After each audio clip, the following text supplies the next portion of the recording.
তৃণমূলের সাংসদকে জিতিয়েছিলেন বিজেপির হাত থেকে বাঁচার জন্য।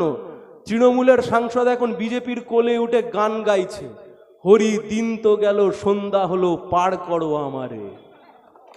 হ্যাঁ, তৃণমূল দিয়ে বিজেপি তাড়াবেন? রাজনীতি আর অভিনয় যদি এত সহজ হয়ে যেত তাহলে সবাই রাজনীতি করতে নেবে, সবাই মানুষের ঘাম আর সেই ঘামে ভেজা শরীর তার সাথে নিজের আত্মাটাকে এক করে নিয়ে সবাই রাজনীতিবিদ হয়ে যেত।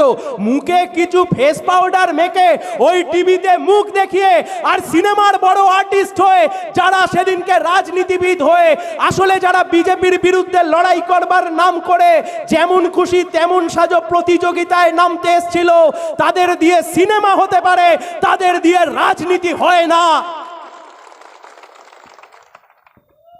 এনসিপিআই ভালো তৃণমূল, খারাপ তৃণমূল, ঋত তৃণমূল, ফিত তৃণমূল, কালীঘাট তৃণমূল।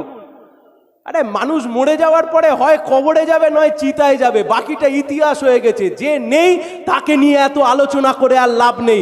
তৃণমূল বলে মে মাসের আগে কিছু ছিল, এই মুহূর্তে পশ্চিম বাংলার বুকে লাল ঝান্ডা বনাম বিজেপি, মাঝখানে কোনো তৃণমূল ও বালিশ তৃণমূল, এই তৃণমূল, ঋত তৃণমূল, কালীঘাট টালীঘাট ওসব আর কিচ্ছু নেই। তাহলে সহজ কথা, কে লড়বে? লড়বে সিপিএম। সিপিএম যদি লড়ে জেলও সিপিএমও খাটবে। সিপিএম লড়বে, সিপিএম জেলও খাটবে, সিপিএম মারও খাবে, কিন্তু সিপিএম ময়দান ছেড়ে চলে যাবে না, মাথা উঁচু করে দাঁড়িয়ে বিজেপির বিরুদ্ধে মোকাবিলা করবে। 1 মাসের কাছাকাছি হতে চললো লায়েক আলী জেল খাটছে। এই জেলার দক্ষিণ 24 পরগনা জেলা কমিটির সদস্য, বারুইপুর পশ্চিমের প্রার্থী ছিল, হেরে গেছে ভোটে, থার্ড হয়েছে। এমনিতে আমরা সবাই থার্ডই হচ্ছি আজকাল।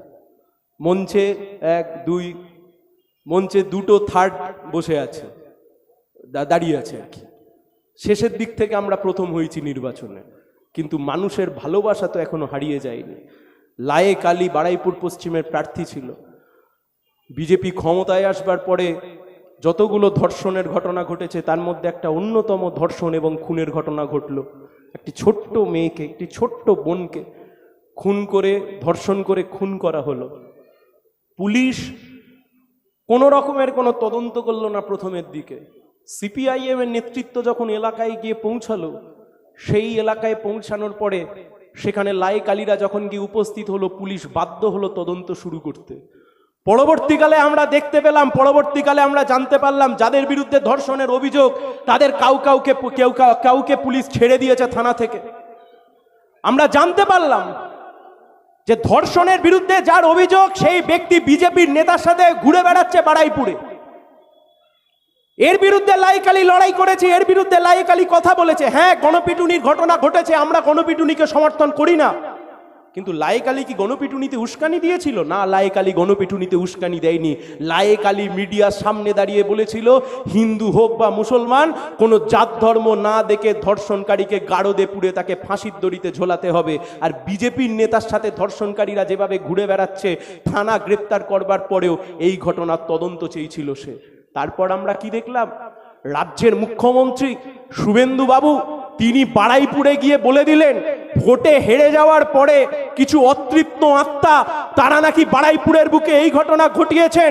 রাজ্যের মুখ্যমন্ত্রী তদন্ত শেষ হওয়ার আগেই গণপিটুনিতে যিনি খুন হয়েছেন তাকে তিনি ক্লিন চিট দিয়ে বলে দিলেন যে এই ব্যক্তি কোনো ঘটনার সাথে যুক্ত নয়, হিন্দু মুসলমান অ্যাঙ্গেল রয়েছে, সেই অ্যাঙ্গেল দেখে নাকি এই ব্যক্তিকে খুন করা হয়েছে।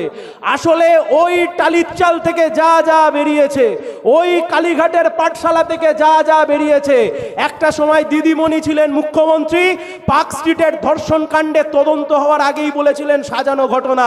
সেই পাঠশালার প্রথম শ্রেণীর ছাত্রের নাম শুভেন্দু অধিকারী, যিনি তদন্ত শেষ হওয়ার আগেই ক্লিন চিট দিয়ে দিয়েছেন একজন ব্যক্তিকে, তিনি নিরপরাধ। আর সেই নিরপরাধের ক্লিন চিট পুলিশ সেই তদন্ত করতে গিয়ে লায়েক আলীকে গ্রেপ্তার করলো। একটা দুটো ধারা নয়, 27টা ধারায় মামলা দিয়েছে। 27টা ধারায় মামলা দিয়ে রাজ্যের পুলিশ, রাজ্যের প্রশাসন, রাজ্যের ডিআইজি, এই জেলার এসপি থেকে শুরু করে তাবড় তাবড় মাতব্বর বিজেপির নেতা, মন্ত্রী, মন্ত্রী, সাংসদ, মুখ্যমন্ত্রী সবাই মিলে চ্যালেঞ্জ করেছে, এই তোমার লায়েককে আমরা ধরে গারদের মধ্যে ঢুকিয়ে দিলাম, তোমাদের যা করবার আছে করো। আর আমরা বলেছিলাম তোমরা একটা লায়েক আলীকে তোমরা একটা লায়েক আলীকে জেলের মধ্যে ঢুকিয়েছো, আমরা হাজার হাজার লায়েক আলীকে রাস্তায় নামিয়ে দেব। লায়েক আলীর মুক্তির সমর্থনে বাড়াইপুরের বুকে যে মিছিল, লাল ঝান্ডা স্রোত ভেসে গিয়েছে, বিজেপি এখনো বুঝতে পারেনি লাল ঝান্ডা কি জিনিস, বিজেপি এখনো বুঝতে পারেনি যে সিপিআইএম কি জিনিস। বিজেপি চ্যালেঞ্জ ছুড়েছে সিপিআইএম কে, সিপিআইএম সেই চ্যালেঞ্জ গ্রহণ করেছে। আর গ্রহণ করে এই পোলের হাট থেকে দাঁড়িয়ে আপনাদেরকে কথা দিয়ে যাচ্ছি, পার্টির তরফ থেকে আমরা কথা দিয়ে যাচ্ছি, আজ নয় তো কাল লায়েক আলীর মুক্তি হবে। আবার কাঁধে লাল ঝান্ডা নিয়ে অন্যায়ের বিরুদ্ধে প্রতিবাদে সোচ্চার হবে লায়েক আলী, বিজেপির বিরুদ্ধে কথা বলবে লায়েক আলী, আরএসএস এর বিরুদ্ধে কথা বলবে লায়েক আলী।